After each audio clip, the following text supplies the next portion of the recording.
sure you push that talk button, and as you can hear, it picks up pretty well. But you have to.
hardly need a gavel for that.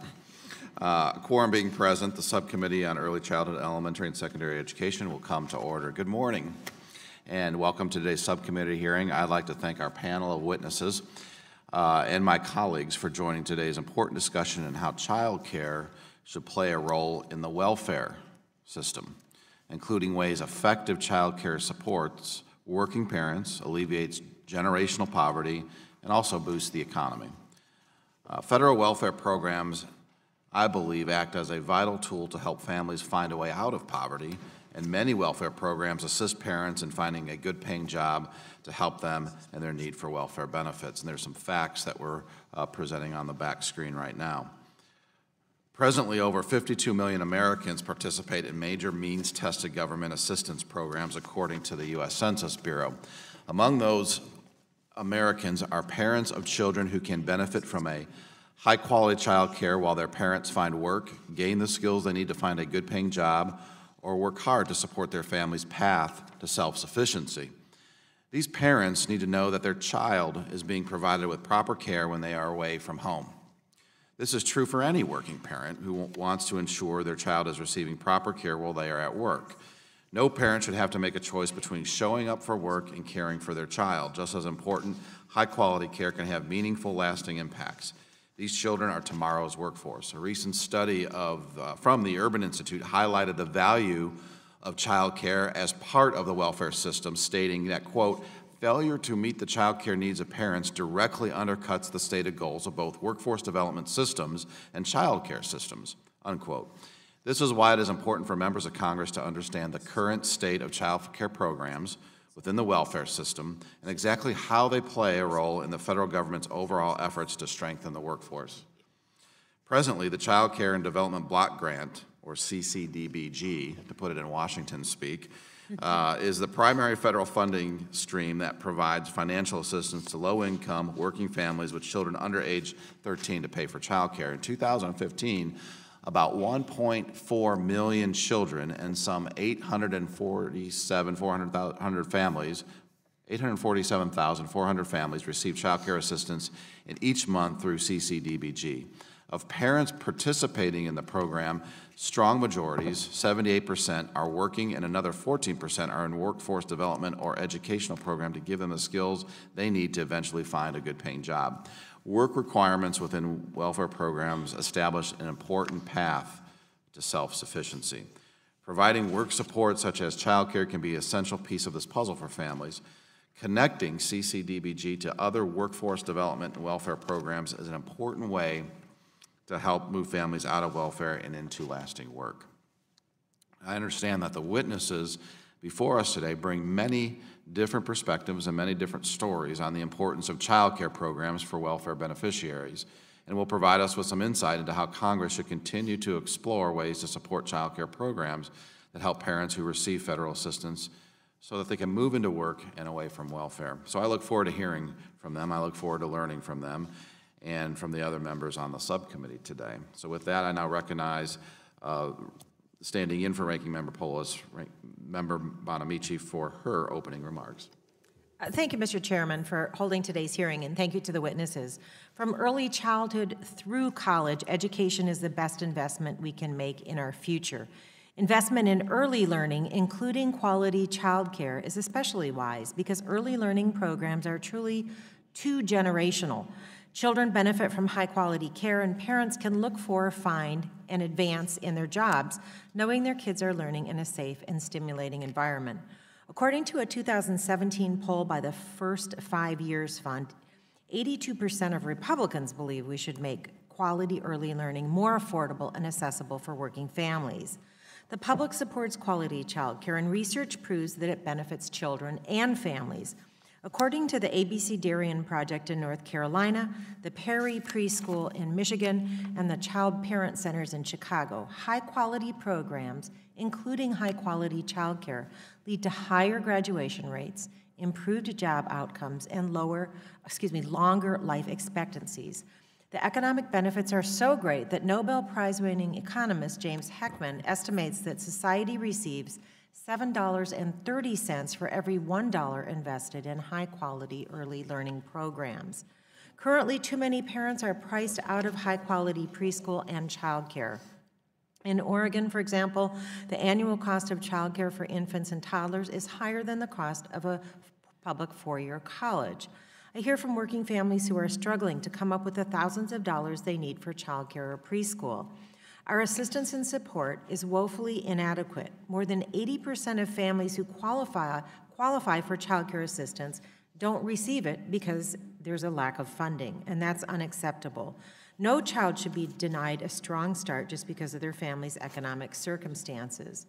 Because I recognize the importance of affordable childcare, I'm an original co-sponsor of H.R. 3773, the Child Care for Working Families Act, introduced by Ranking Member Bobby Scott and co-sponsored by 117 members of Congress, including every Democrat on the Education Workforce Committee. This legislation will give all working families making up to 150% of their state's median income access to affordable, high-quality childcare. It will grow and support small businesses, many of which are owned by female entrepreneurs, by investing in childcare providers, and it will make sure that all early learning professionals are paid a living wage. The bill will allow an additional 10 million children to attend high-quality childcare and 1 million more parents to find, hold, and advance in a job, which further shows that early learning and care isn't just an education issue, it's an economic issue.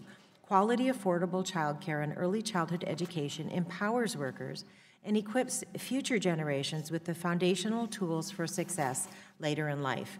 The Child Care for Working Families Act is a fraction of the cost of the partisan tax reform bill recently signed into law, yet it provides more support for working families, which is why more than 100 national and state groups and more than 40,000 individual Americans publicly endorsed the bill in advance of this hearing, and I would like to submit for the record the list of organizations endorsing the bill, this is the list, and the petitions from individuals across the country urging Congress to pass the Child Care for Working Families Act. Without objection. Thank you, Mr. Chairman. It's time to stop talking about child care and actually provide American working families with the solutions they deserve.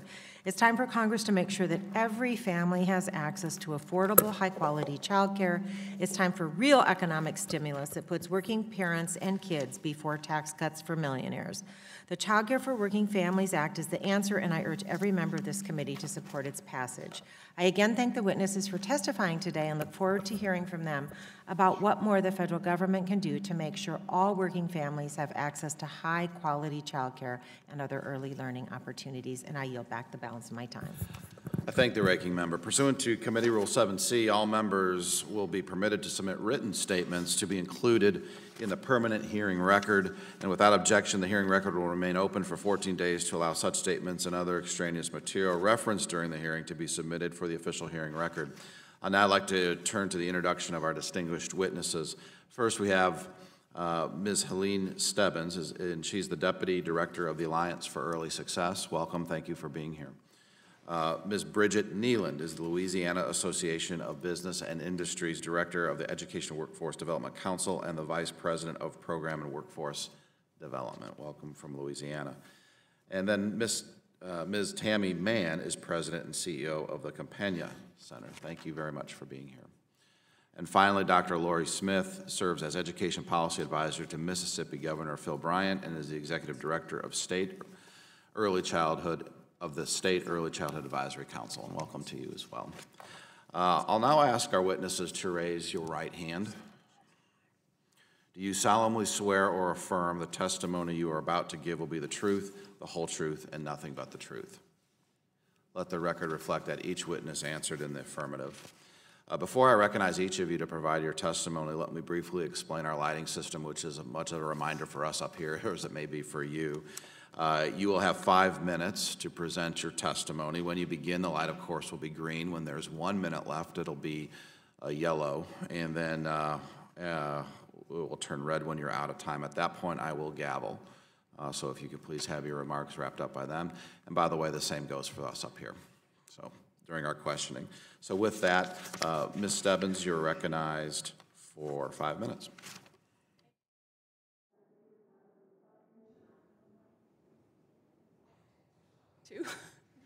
Is that working now? Okay. Welcome to Congress. Thank you. You didn't give me that in my instructions.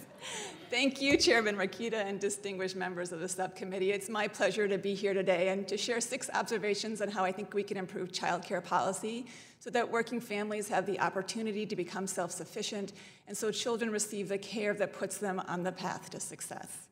The Alliance for Early Success manages a pooled private fund that allows us to quarterback a brain trust of early childhood experts working in almost every state. And so on behalf of our state, national, and funding partners, thank you for your role in securing an additional $5.8 billion in child care funds in the next 2 years. This money is necessary for states to meet the standards established by the 2014 reauthorization of CCDBG and to serve more working families who are eligible. Last year, 20 states had waiting lists for child care assistance, 26,000 in North Carolina, 9,000 in Virginia, 5,000 in Indiana. So as you put the finishing touches on the budget bill, let me urge you to reinforce that these new funds cannot supplant state or federal funds like TANF for child care. So back in 1996, when Congress passed TANF, we understood that work was the way out of poverty and that child care was necessary for parents to go to work. Today, with 20 years of experience of CCDBG and TANF working together, we've learned a few things, and here are 6 highlights. Number 1, child care is both a work support and a child development support. You codified this by adding child development as a purpose for CCDBG funds in 2014. You also mandated 12-month eligibility, consistent with the brain science that shows children's brains develop best in stable, nurturing relationships. This recognition of child care as child development is the single biggest shift in our thinking since 1996, and it has implications for how we deliver care and what it costs. If we believe the brain science, if we want to end intergenerational poverty, then we have to make sure that child care is child development and not just a safe place for children to go while their parents work. Number 2, a qualified, compensated workforce is the core of child development. A focus on laying a strong foundation for how children learn and develop has implications for the qualifications and the salaries of those who take care of children. If we want to promote child development, we need to support the professional development of the early childhood workforce. We do this by increasing access to education. If we want the childcare industry to benefit from this investment in education, then we have to tie increased education to increased compensation, or the staff will just leave to find higher-paying jobs. Number 3, the price of childcare does not reflect the cost of child development. For many low- and middle-income families, childcare is their biggest monthly expense. While they may want to purchase child development, they simply cannot afford it. Even if they could, they likely could not find it.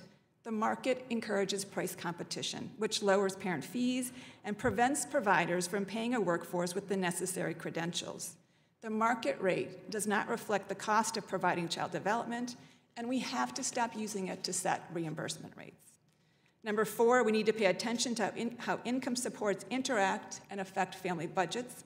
If small increases in income bump a family off the child care assistance program, it causes a dramatic decline in net income, and it does not incentivize work.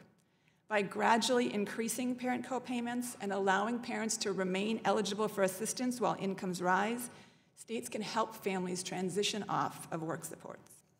Number 5, the child care market is not compatible with the low-wage job market. Many low-wage jobs have erratic schedules from week to week, as well as non-standard care during evenings and weekends. Most child care operates during the traditional work week and expects payment for a full-time slot whether or not the child attends. The child care market does not offer parents in low-wage jobs a work support, let alone child development. And finally, we need to prioritize infant care. Infant care is labor-intensive, with 1 adult recommended for every 3 infants. Making a profit on this type of care is difficult, especially when relying on child care assistance payments. Many families cannot access infant care due to high costs or long waiting lists at child care centers. We need better incentives to increase the supply of infant care. In closing, our single biggest challenge is incentivizing the child care industry to be both a work support and a support for child development.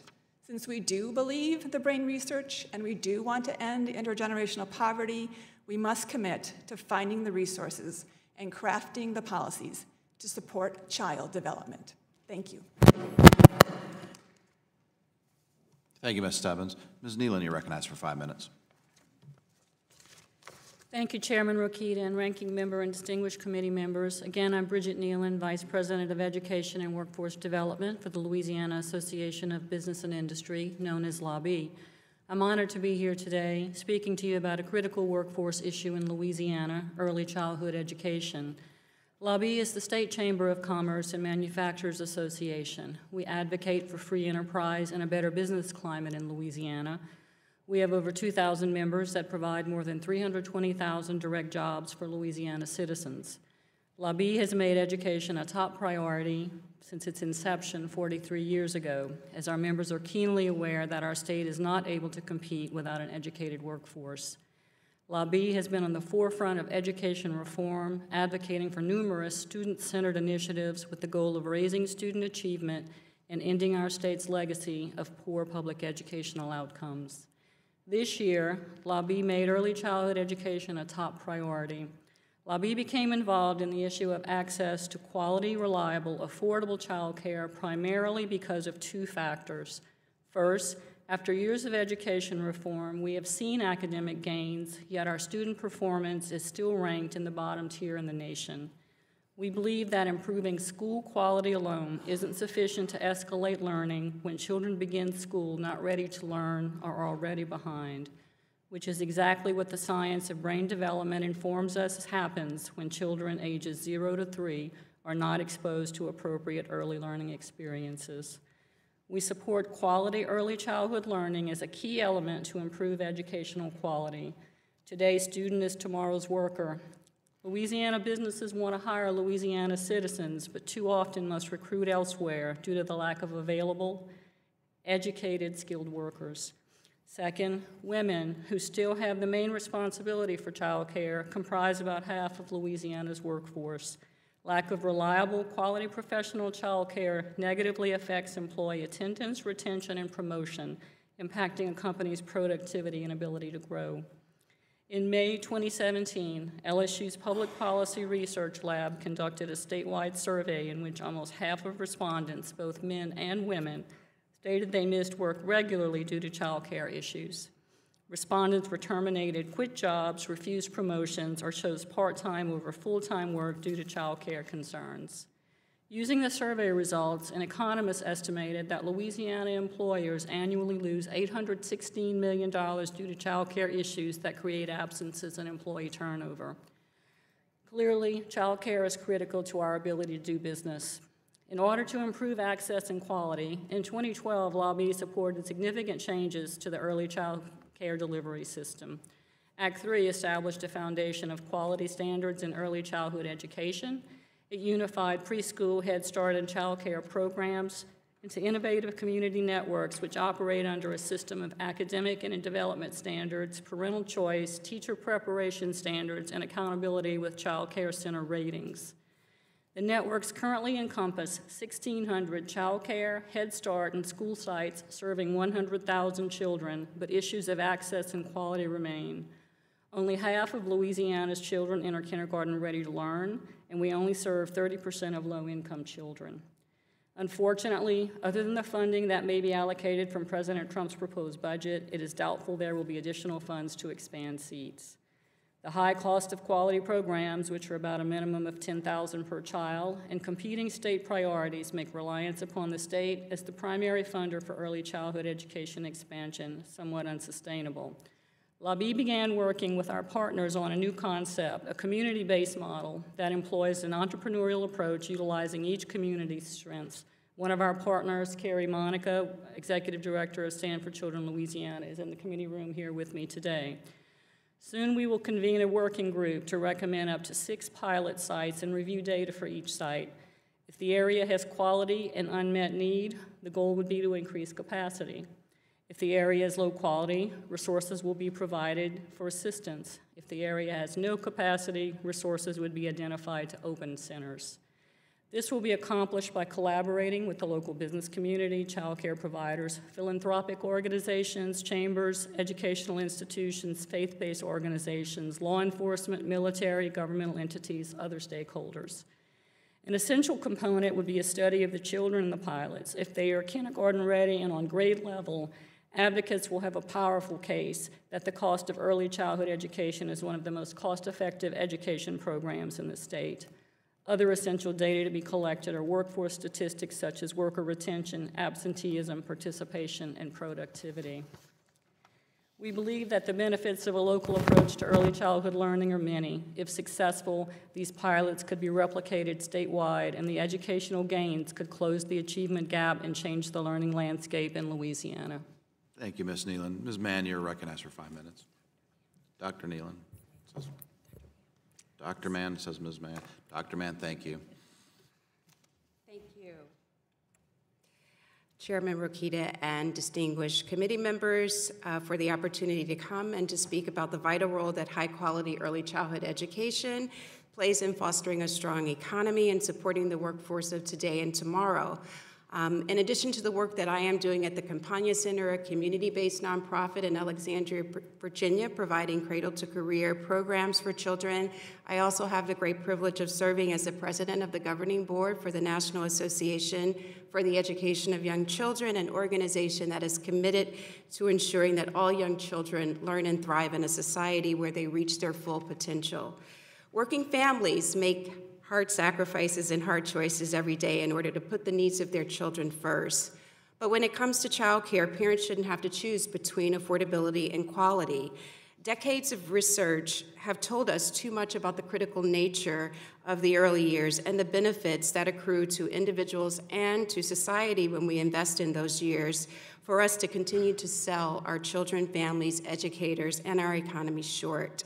Yet we continue to underfund the very systems that could support the high-quality childcare that we need to boost positive outcomes for children, families, and the economy. In my home state of Virginia, 90% of children do not receive child care assistance and the support for which they are eligible. To be eligible for child care assistance in most localities in Virginia, a family must earn below 160% of poverty. According to Voices for Virginia's Children, as of July 1, 2017, Virginia had a waiting list for child care subsidy of over 5,600 children. This lack of assistance and support leaves families to shoulder the burden of child care costs, and that burden is significant. The average cost of infant care in Virginia is more than $12,000 per year, nearly impossible to afford for a parent earning less than $26,500 per year. At the same time, educators critical to providing high-quality care are paid an average wage of $10.40 an hour, subsisting themselves on poverty-level wages. As we talk about work and childcare, it is important to remember that this conversation is really about three workforces. First, the broader current workforce made up of families with young children who need but often can't find accessible, affordable, high-quality care. Second, the future workforce, young children who need high-quality care and education to acquire the cognitive and social-emotional skills they need to succeed in that workforce. And third, the child care workforce itself, which supports both the current and future workforce. Each of these groups must be attended to in any solution that addresses the affordability, accessibility, and quality of early care and learning. At the Campagna Center, 90% of the families in our early childhood programs are living at 100% of federal poverty. Yet at the end of our most recent program year, only 5% of them received TANF and 43% received SNAP. 70% of these families are working families, and they reflect the broader landscape of families with young children. In Virginia, 67% of young children have all available parents in the workforce.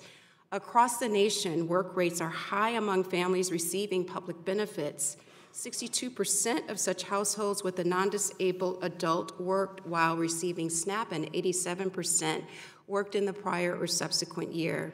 The problem is not that parents are not or do not want to work.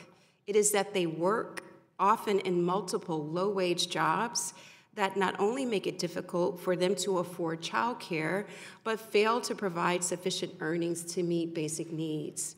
For all of these reasons, NAEYC and the Campagna Center were thrilled by the bipartisan budget deal that will provide an additional $5.8 billion to the Child Care and Development Block Grant over 2 years. This increase is a historic investment, a big step, but still a step. The Child Care for Working Families Act builds on its success and takes this investment to the next level. Both organizations I represent are proud to support this legislation because Americans need a comprehensive public investment that delivers on the science of early learning and the advances our current and future workforce require. By pairing federal investments with state partnerships to expand access, address affordability, increase quality, and invest in early childhood education professionals across settings, including family child care, the Child Care for Working Families Act is an important opportunity to accelerate our nation's ability to thrive and to compete in an increasingly global economy. Never before have we had more knowledge about how we can improve outcomes for our children and the adults who educate and support them. It is time that we act on that knowledge. I thank you for the time and opportunity to share this morning. Thank you, Dr. Mann. Dr. Smith, you're recognized for 5 minutes. Chairman Rokita and distinguished members of the subcommittee, thank you for convening today's hearing on strengthening welfare to work with child care. My name is Lori Smith, and I'm the Education and Workforce Policy Advisor to Governor Phil Bryant in Mississippi. I also serve as the Executive Director of the State Early Childhood Advisory Council. I have over 20 years of teaching experience in education and research. It's an honor for me to be here today and share my experiences on this topic. William Faulkner once said, "To understand the world, you must first understand a place like Mississippi." Governor Bryant defines good policy as one that provides the framework that empowers people to create innovative solutions to the problems at hand. That's the driving spirit behind our new approach to promoting adult responsibility and self-sufficiency while advancing children's development through high-quality child care at the same time. In the past few years, our state has developed what we call the Mississippi Plan, a family-based, unified, and integrated early childhood system that connects and integrates resources and services for both families and children. The system is also linked to our WIOA state plan, featuring an online process designed to assess service gaps that the family may have. You have been provided with a copy of this in your information packets. Here's how the plan works. Rather than try to bundle all of our children from 0 to 5 under one system, such as universal pre-K, our approach is to bring all of the resources available within and between organizations to meet the needs of the children and families.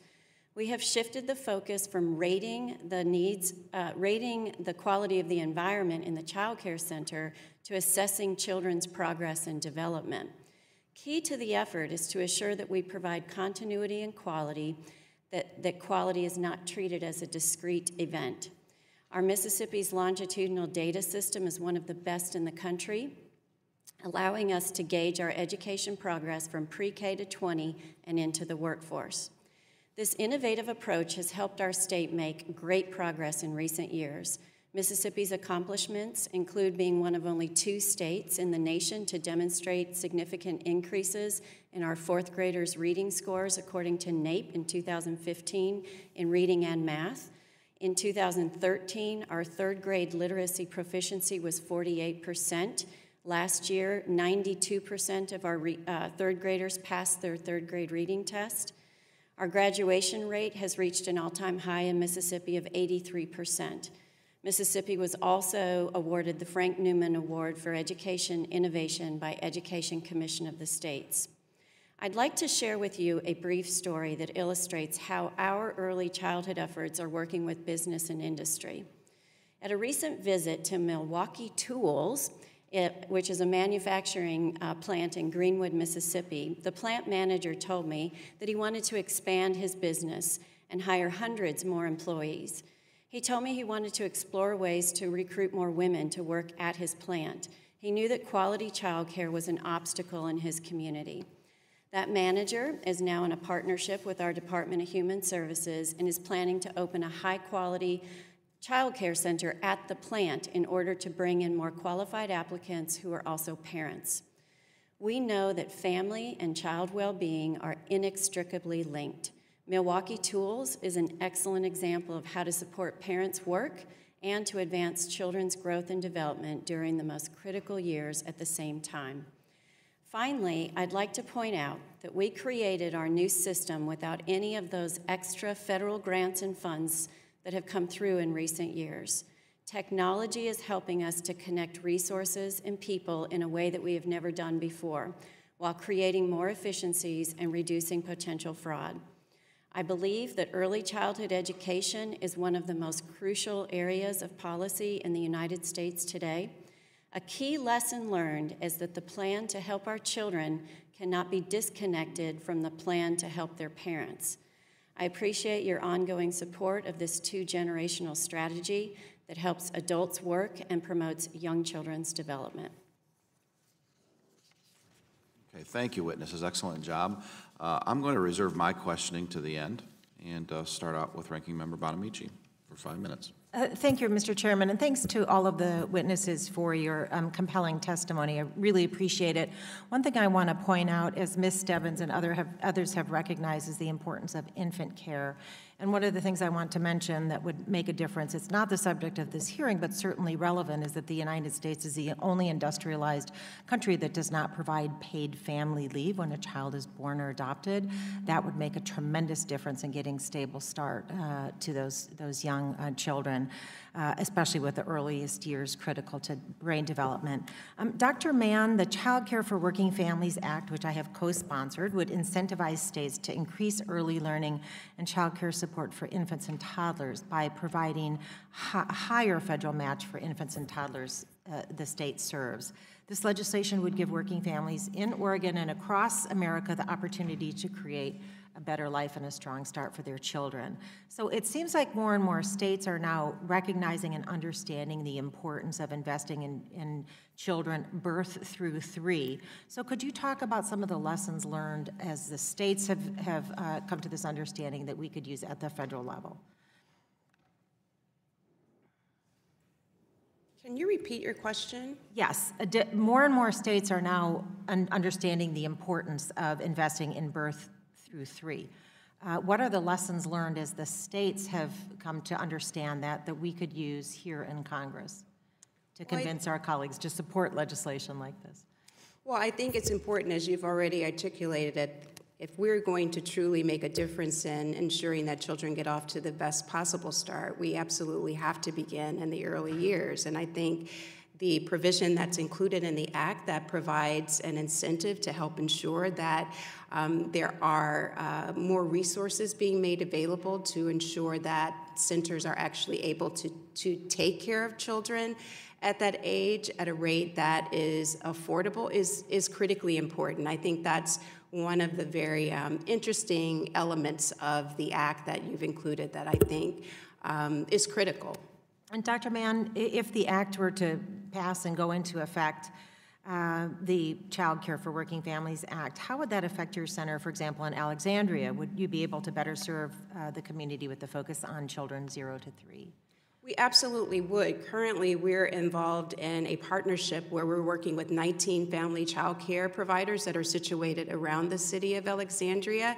These are independent operators who are licensed and aspiring to be a part of the early childhood profession. We have been working with these providers to ensure that they have access to training, support, and resources that helps them elevate the quality of care they're providing.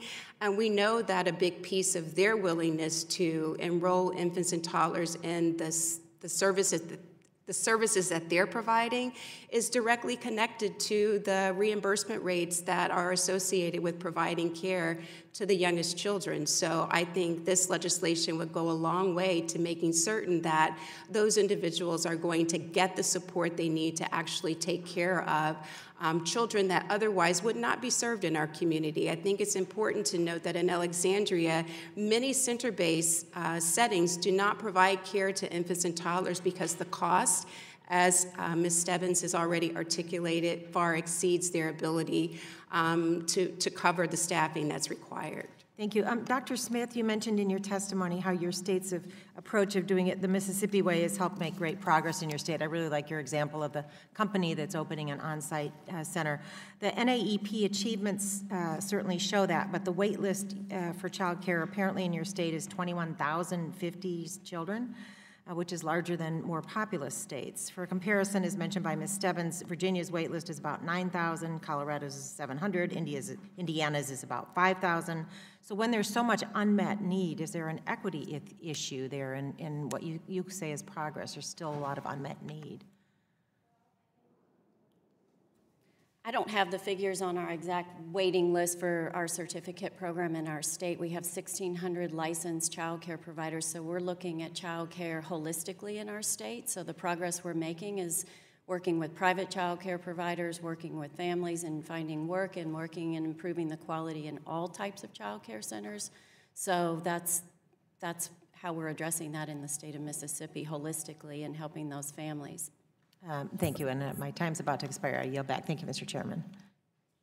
I thank the gentlelady. Gentleman from Virginia, Mr. Garrett's recognized for 5 minutes. Thank you, Mr. Chairman, and thanks to you, members of the panel, for your time and your insight. I would commend as well Dr. Smith for her comments as it relates to the Mississippi plan, and state as an aside that I spent 5 years in the Virginia State House defending Mississippi, who was oftentimes used as an example for what we didn't want to do, and it made me so angry as somebody who represents a largely rural constituency that people would look down their noses at people who weren't like them. This is America, where a mesh of any number of different types of individuals. But I think what we need to focus on here, Mr. Chairman and members of the panel, is that every child reacts differently to different inputs. I would point out and commend Dr. Smith for the Mississippi model, which ties the evaluation of the program to the results of the individual child. And I pause for dramatic effect because I think we all too often sort of bear out the road to hell is paved with good intentions by virtue of saying we're going to throw money at this and we mean well, and then not looking at the results for the individual child. Because what we should be trying to do here today, and every panelist who I've been present for, which is 3 of the 4, and I apologize to Ms. Stebbins, has talked about that being the end goal, to empower people to raise children who are productive by virtue of allowing those people to be productive without being gone working 3, 4 jobs at a time, so that everybody can have that fundamental entitlement, and I use that intentionally, of American citizenship, which is an opportunity. Because we don't know where the next President Obama or the next President Trump or whomever comes from. And in this country, by gosh, they can come from a single-parent household, as we've seen multiple times, wherein there are challenges to be overcome. So let me ask about this. I too am appreciative of what Milwaukee Tools is doing in Mississippi, but I'd open it up to the panel. Is there a way that you all could see that is within the purview of the responsibility of the federal government, and I differentiate because I appreciate the federalist concept that there are some things appropriate at the local level, some things appropriate at the state level, and some things appropriate at the federal level. Like I love national defense, but Virginia doesn't need an aircraft carrier. We need 5 of them at Norfolk, but not our own. Is there a way to incentivize private companies to provide on-site health care via tax policy, et cetera? Is that something you all have considered as a means to get some buy-in from these employers to support their employees who want to work, to incentivize that on-site health care that's so commendable that enables people to A, work, but B, also to be around their kids a little bit more? If you could I have sent 2 children off to daycare. I hated it. It was torturous. So I just open it up just from my left to your right, or vice versa, Ms. Stebbins. Can you think of ideas that would allow the federal government to incentivize on-site care by private entities?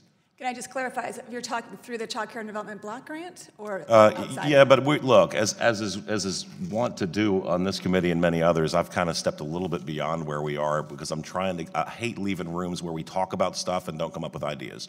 So what I want to do is sort of hash some policy out while I got 4 subject matter experts in front of me so that maybe we can come forward with something So I was later just going on. to clarify, the block grant does allow states to do that. You can, in fact, provide tax credits or other ways to subsidize and incentivize businesses to do it.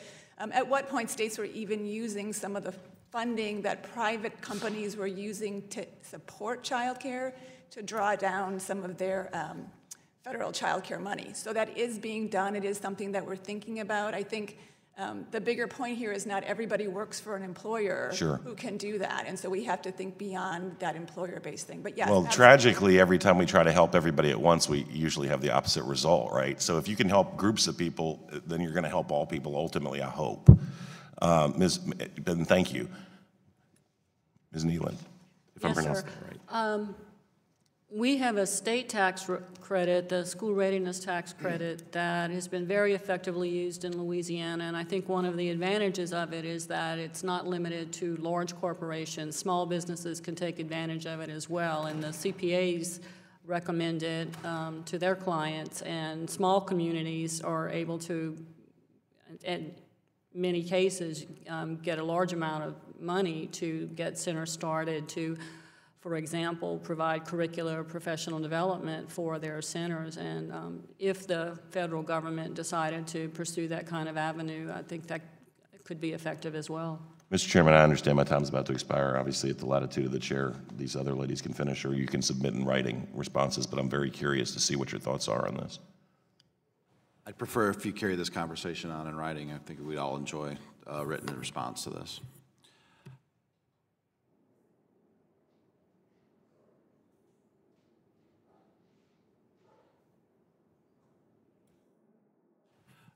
Ms. Blunt-Rochester, you're recognized for 5 minutes. Thank you. Thank you, Mr. Chairman, and thanks to the panel for this discussion. It's such an important issue, and I really liked the way Ms. Mann summarized into those three workforces, the broader workforce, the workforce of the future, our children, and then also the child care workforce, because I think it really sets the framework in terms of how we really need to be addressing the issues. You also all gave great testimony, and I wanted to ask a couple of specific questions. Ms. Mann, could you describe a little bit in more detail how the Compania Center links together programs that provide a cradle-to-career support system? Can you talk a little bit about that? Currently in Alexandria, we're serving over 2,000 children. We have about 500 children that we're providing early childhood education to, and we do that through partnerships that exist with our public schools. We're also involved in working with a housing developer in our community to make access to early care a little bit more seamless for families who are struggling with issues of transportation.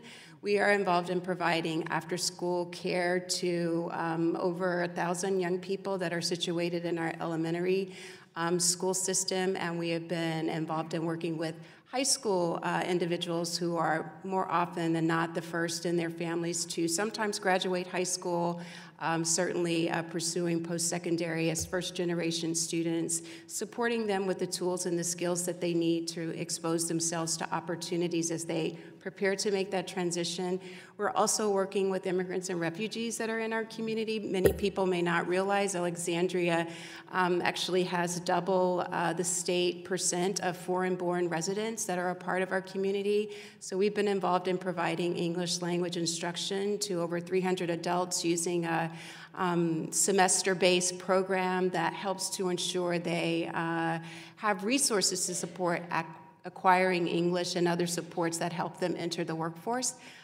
So we're really, I like to call it cradle to career because we're really working across the education continuum. And I was just wondering, is there any visible difference in the achievement between those who start in your program during their early years of childhood and grow up using the support services versus those who enter as teenagers?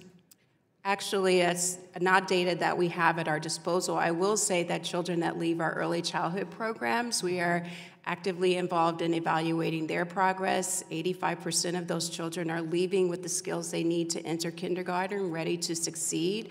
Our school district is certainly having some challenges given the percent of students that are coming in with multiple challenges, and so we're working very closely with the schools to support how those students transition and matriculate through our public school system in Alexandria. Thank you. And then I also wanted to share, I am a proud co-sponsor of the Child Care for Working Families Act, so I want to put that on the record. And I was curious if Ms. Neyland, if you could talk a little bit about from the chamber perspective, from the business perspective. I was pleased to hear that you took this on as a priority.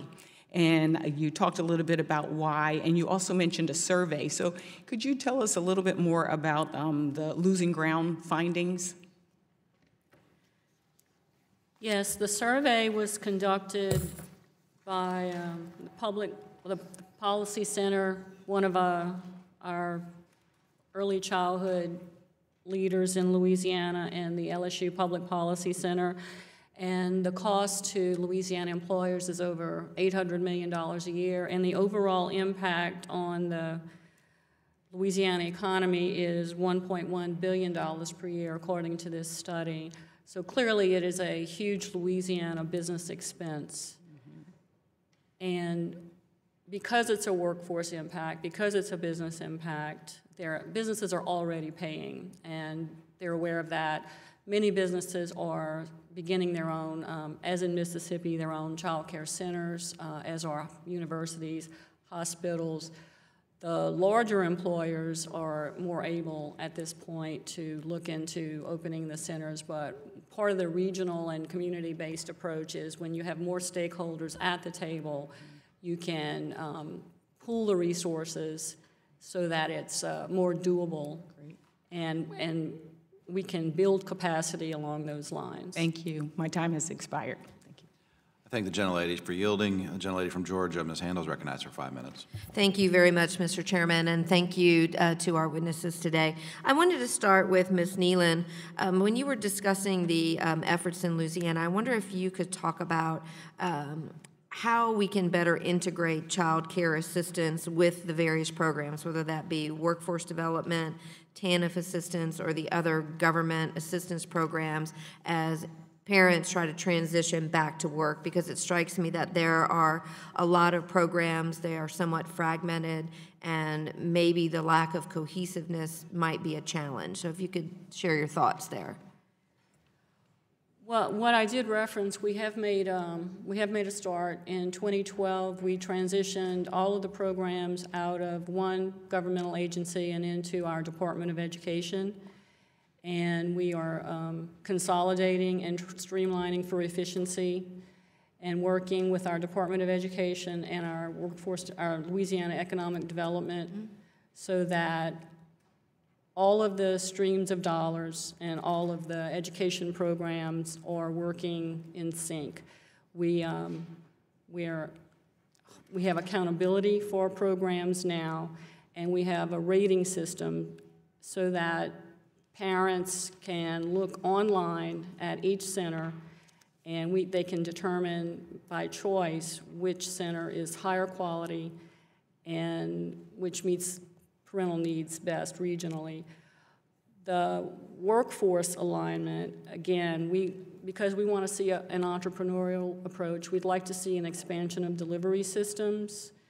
Even though we have these local networks, most of the delivery systems are still through the K-12 school districts because they obviously had ready infrastructure to take this on. But if we can build out capacity more, we'll be able to obviously meet more unmet need. And using what available resources we have, and even though they may not be sufficient, they are considerable. And if we eliminate any duplication that may exist, eliminate some waiting lists, and again, only 30% of our low-income children are being served at this point, and we want to eliminate any waiting lists that there are. Okay, great, thank you. Dr. Smith, could you talk about the success of a Welfare to Work platform and accountability? Ms. Neyland brought up accountability, and I'd like to hear from you about accountability measures, continuous improvement, and a culture that will foster innovation. And what are some of the ways in Mississippi that you've been working towards that with accountability to achieve better outcomes? I think the best way to explain that is to just describe exactly how it works for families. So as a family enters the system, wherever they enter, according to the WIOA state plan, is a one-stop shop. So if you enter at the Medicaid office, or you enter at SNAP, or you enter at a community college, or you enter at a child care center, that's where we're trying to help the family in general. And in the plan that I provided to you that looks like this somewhere, you can, there's even some examples of how we're trying to help both the family and the student through this common case management. So in the past, you would have had to go to multiple agencies to try to get that types of assistance, and now it's all through our data system linked. And when you're using a linked system and technology, I think you're going to have better accountability for what's actually happened. I brought my phone not to be rude, but to point out that we have something called the Mississippi Works app, and you can download it at iTunes. And it is a jobs app that actually is linked also for the families applying through this system. And it shows that there are 36,000 job openings right now in Mississippi. So as a family enters the system and applies for work, it lets the family know, or the parent know, you are 80% qualified for this occupation. If you took these 2 classes at the community college, you would then be 100%, and it links them to that community college for that workforce certificate that they might need, or any other education to further them to be further qualified. So we have a case manager that helps the parent, and a case manager that's helping the child with the referral into the child. So you really give them a roadmap for their transition back into the workforce. That's very exactly impressive. Right. Thank you so much. My time is up. I yield back, Mr. Chairman. I thank the gentlelady. Ms. Davis, you're recognized for 5 minutes. Thank you very much, Mr. Chairman, and thank you all for being here. Sorry, shuttling back and forth with committees. I wanted to follow up, Ms. Stebbins, with your comment, as I understand it, that the federal government doesn't really go far enough when it comes to small businesses, particularly. And how would that look like? I mean, what do you think that role should be? I'm not sure which comment you're referencing from my The employer provision model. From the previous question? Yeah, of childcare, yeah. So I don't think it was specific to small businesses, right? It was about employers opening child care centers on their grounds for their employees, and how that is being done right now. And in fact, when I was looking for child care, you could only get infant care if you worked for somebody who provided it, or if you had a sibling preference in it. So the idea is that we need to expand it beyond employers who have the capacity to open those centers. And what we also know is that there are economies of scale for child care centers. So a large employer can operate a child care center in a much different economic reality than a small business can do, right? So if small businesses are only supporting 5 or 10 employees, they can't open a center. And so we need to think about ways how we can aggregate that need and create shared services. How would you like to see that in terms of how the federal role might have an impact really on people doing that? Right, so we need to think about how we can coordinate the market of child care in a way that makes a more stable business, a more stable industry. There is a movement right now around that called shared services, where we think about the back-end services of operating a business, everything from bulk buying and purchasing to healthcare, so that we're stabilizing these small businesses which provide childcare and make them more stable and able to earn a profit in this market that actually has very thin razor-thin margins for profit. Yeah. Is there a sense, and maybe from others on the panel, that there is a role in terms of facilitating that, whether it's providing online information about how to set that up, how to do that? Because I think sometimes it's great to say people should do this, but they need the tools as well to be able to move forward, and that sometimes takes investment in people to build those kind of relationships across entities, social service, et cetera. So any suggestions that anyone else would have about how to do that? What truly is the role that we can play? Yeah. There's a program in Mississippi called Mississippi Building Blocks that worked really hard with many of the child care centers, not only on a coaching model to help the teachers improve their practices, but also a business component on the business of running a child care center. They hired people with business backgrounds to go in and help local child care providers to run their businesses, which was very small businesses at that end. So there's a lot of work to do with that, and the shared services model is something they're also looking at. But sometimes it was starting with the basic 101 with these businesses. So Ms. Mann, thank you. There's so little time. Did you want to? Sure. I think in our community, and this isn't necessarily directly analogous to a federal opportunity, but what I will say is locally, our elected officials have created bonus density provisions as a part of helping to incentivize particularly housing developers who want to come in and build in the community and create mixed use opportunities. They're incentivizing them to make those spaces available to support programs like early education. And I think thinking about the housing sector as a piece of the puzzle as we sort of think about ways to incentivize and make this more accessible to families is certainly an opportunity we've been exploring in our community. Thank you.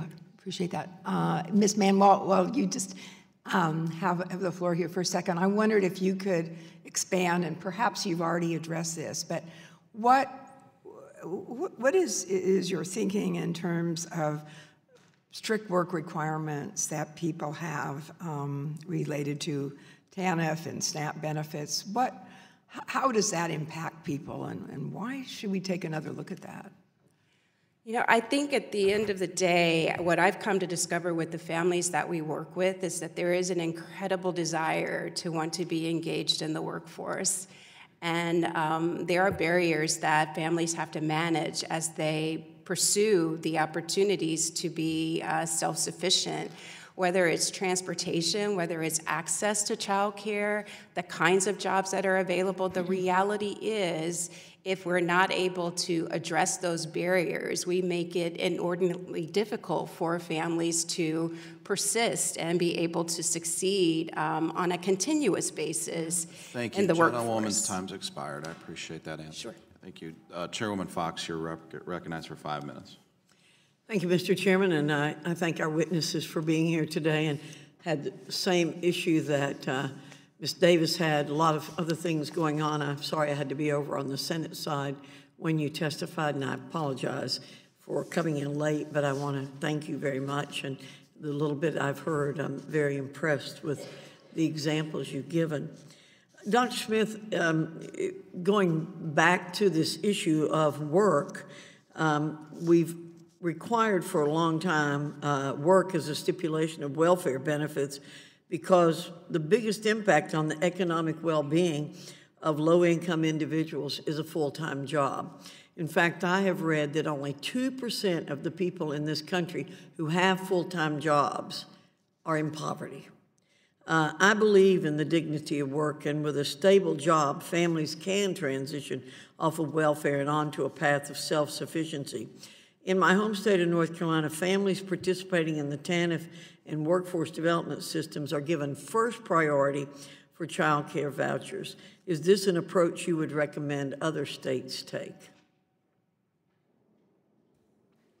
Are you asking if the priority is an approach I'd recommend? I think that sounds reasonable. In Mississippi, that's certainly not one that we've implemented, but what we do is focus on all those families and trying to help all families in finding work right now through our Mississippi work site and all of those ones I talked about already. So I think, and one thing I didn't get to highlight was the community college system and the role that they play in helping our workforce through that technology I mentioned. There's such a need for the courses that need to be offered and making it accessible for the families that need this education and that workforce training. We also have in Mississippi legislation right now to help for specific jobs in communities. So rather than it be just any job that you go back to school to take courses in, make it be ones that we know that there actually is an occupation in that area, so there's no move that needs to take place. So that was something we're learning more about as well. Great, thank you. Ms. Stebbins, you're in a unique position to understand how states are working to put vulnerable children and families on a path to success. What recommendations more do you have, you may have mentioned some already, to help us consider ways to ensure child care assistance is truly helping those working to acquire and keep a job? Thank you. I think I would first clarify that most states actually do make TANF recipients their first priority. I think the law also requires children in the child welfare system to be a priority. So there's a real conscious effort that that's a population that needs help, and they're working to do it. I think the other thing that states are really struggling with right now, and what we've seen with the potential of new money coming into the states, is how we just provide more choices for families so that they can get the child care. And what we've seen is a gradual erosion of the purchasing power of the Child Care and Development Block Grant and the additional TANF dollars, so that the rates that their families are getting in order to purchase the child care just doesn't buy much anymore. And so this focus on how we can increase the power, and I would also argue maybe think differently about how we come up with those rates so they really reflect the cost of care in the market. Thank you. Ms. Neyland, I loved hearing you use the word accountability in your comments. You explained that community working groups and collaborations across all types of local organizations help create an entrepreneurial, community-based approach to child care. We don't often hear those terms in settings like yours. How can the federal government be useful to states like Louisiana that are striving to create an environment for better outcomes in the child care space for both employers and families? Even though there are best practices across the state, there is no comprehensive model of excellent child care. If the federal government, of course, which has access to all the greatest research and greatest minds in the field, would conduct a study and put together the model. The U.S. Chamber has done remarkable research and issued publications, but it's, of course, targeted to the business community. But again, there's no comprehensive plan. If you want to do something in your state, which all of our states do, you have to go and you have to pick a piece here on the shared resources and pick a piece here and pick a piece there. And then, as in our state, where you want to do a different approach, where you don't want it over-bureaucratized, you're basically creating a new wheel. Thank you very much. Thank you, Mr. Chairman. Gentlelady's time's expired. I thank the chairwoman. Ranking Member Scott, you're recognized for 5 minutes. Thank you, Mr. Chairman. Ms. Stebbins, can we expect people receiving social services now to be able to go to work in the absence of affordable child care? It's a challenge. It is a very expensive part. It's the largest part of many budgets. Well, if they can't afford it, they can't work, right? And in fact, only 11 states allow parents to even access child care assistance while they're looking for work. So this difficult position they're put in to find a job while they don't have care and then to immediately find care once they get a job creates tremendous challenges for families. Okay, and we know that child care workers are already underpaid. Is there any way to make child care affordable without subsidies? We already provide subsidies to So without subsidies, most people just couldn't, particularly social service recipients, could not go to work unless there is subsidized child care. Correct. You mentioned that we need to have incentives to increase the supply of infant care. What do you mean by incentives? Most states are providing differential rates where they pay more for infant care. We're also learning a tremendous amount from the Early Head Start Child Care Partnership pilots that are around the country about how difficult it is to provide that. So it all comes down to cost. It's a labor-intensive 3 infants to 1 adult ratio, so we have to figure out better ways to pay for it. So just simple arithmetic, if you got to pay a third of somebody's salary, and if they're going to get a decent salary, the arithmetic just doesn't work without subsidies. Correct. You mentioned paid family leave. We already have unpaid family leave. Why is it important that it be paid family leave? I would just point out that for the youngest children, the first 12 weeks, most child care centers don't actually offer care for children that young, and that it's worth looking into what the cost is to the public for paid family leave versus infant care. My understanding is that it's cheaper to provide the paid family leave. Now, I understand there's a lot of other hurdles around creating those programs and the infrastructure behind them, but I believe it's an issue that should be on the table when we think about making child care affordable. Thank you. Ms. Smith, can you talk about the importance of early childhood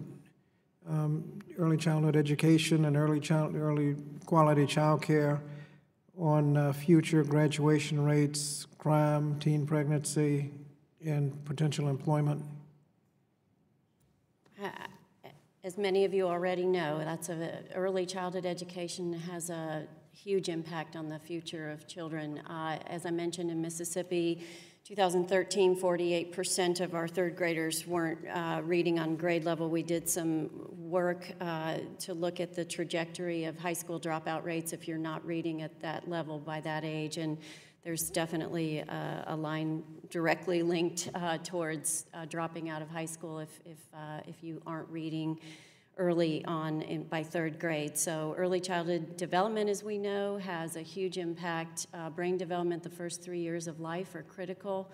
And we know that before kindergarten, that most children are in care outside the home. We know, I think you had testimony previously that demonstrated children spend up to 12,000 hours on average in America in child care centers across the United States before they enter kindergarten. Pre-K, they spend approximately 1,200 hours 1 year before they enter kindergarten. So it makes a lot of sense that we're looking at the quality of those child care environments prior to entering kindergarten. And so what happens if somebody's on a waiting list? If they're on a waiting list, they could still be receiving care somewhere at the home or elsewhere in another child care center. It means they're elsewhere. But they wouldn't be getting the important developmental services? I don't know that. They could be. Okay. Ms. Mann, can you talk about the effect of quality childhood education on both generations, the parents and the children? Yes. Children, of course, grow up in families, and at the end of the day, if we want to help support children to reach their full potential, we have to recognize the family context and make certain that we're providing support so that parents can, in turn, do the work that they want to do. I've, worked with a lot of families over the course of my career, and I can't say I've ever met a family that says, I want to see my child fail. At the end of the day, if we're going to help children succeed, we have to be prepared to help support the family context in which they are growing. Gentlemen's time's expired. I'll recognize myself for 5 minutes to ask a few questions. Again, I want to thank the witnesses for the discussion so far.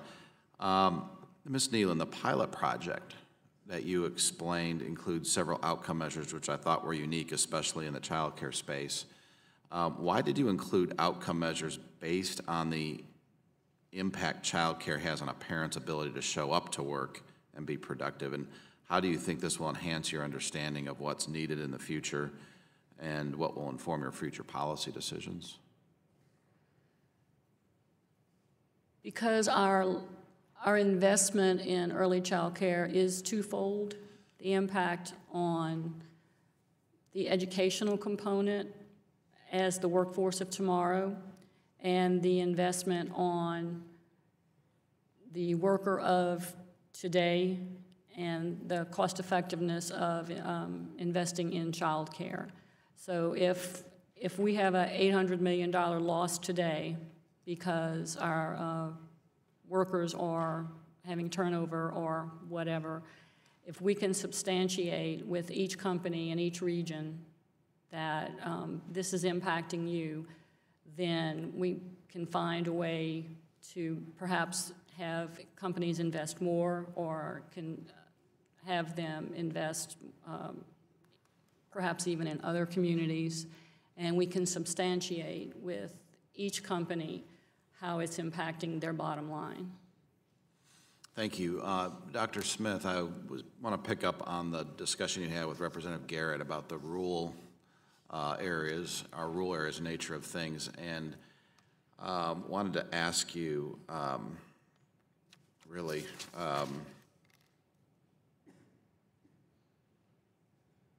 some of the ways that your work for Governor Bryant has assisted with child care efforts for working families in the rural areas. You talked about it a little bit, but just expand on it a little more.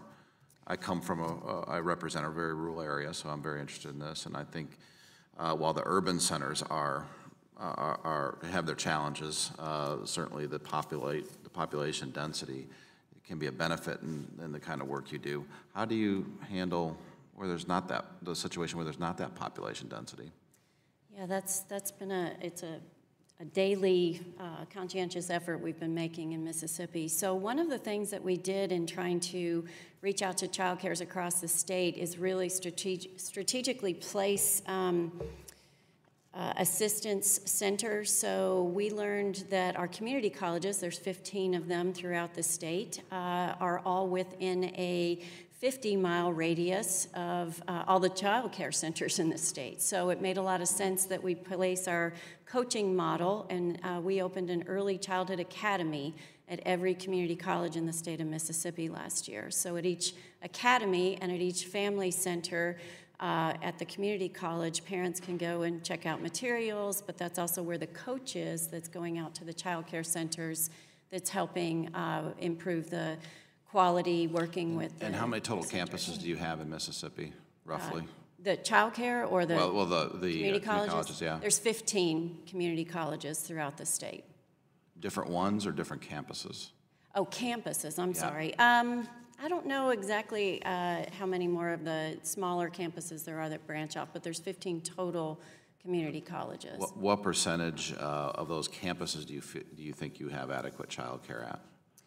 I don't know exactly on site. That's just, we have an early childhood academy at each of those campuses, and so from that site is where the coaches go out to the child care centers. Gotcha. Thank you. So families can go visit them on site, and then the reverse happens. The coaches go out to the child care center as well. Okay. And Ms. Stebbins, in the time we have left, you may have remembered in my opening remarks I said 78% of those who are benefiting from CDBG's programs are in the workforce, and then another 14% are learning. Do we have any data? You say there's 20 years worth of data. Do we have any data on parents and their children who successfully leave the program, not to return because they means tested out of it, or their job got so good, and or vice versa, they're people who have come back to the system after leaving it temporarily? So the question is, what happens to families once they leave because of that? I am not aware of that. I do know that there's data showing that there was a lot of churning where families would come in and off it, but the 12-month eligibility we're hoping will stabilize some of that. I'd be happy to look into that for you, though. And see I'd if there's any appreciate data a about written that. response to that, just to see what we're doing. These programs are successful, I think, most when people are helped up and out of them. I agree. To return. I'll get back to you on it. Okay, thank you, and my time's expired. Ms. Bonamici, you're recognized for closing. Thank you very much, Mr. Chairman, and thank you again to each of the witnesses who all offered valuable testimony today. It's important to note that everyone on the panel here today is talking about the benefits and the efficacy of early learning, not talking about whether federal investments in early learning are duplicative or overlapping. So I'm pleased to see that that debate on duplication is over, and I hope we can move on. And thank you again to the witnesses and members. I continue to hope that there's opportunity for us to work together to help more children and parents access quality and affordable child care. Thank you, Mr. Chairman. I thank the gentlelady. In closing, let me just again thank the witnesses. We learned a lot today, as I thought we would. We learned how important child care is for the working parents so they can show up to work every day. We know children greatly benefit from their parent or parents having a stable job, while at the same time benefiting from high-quality child care during their most formative years.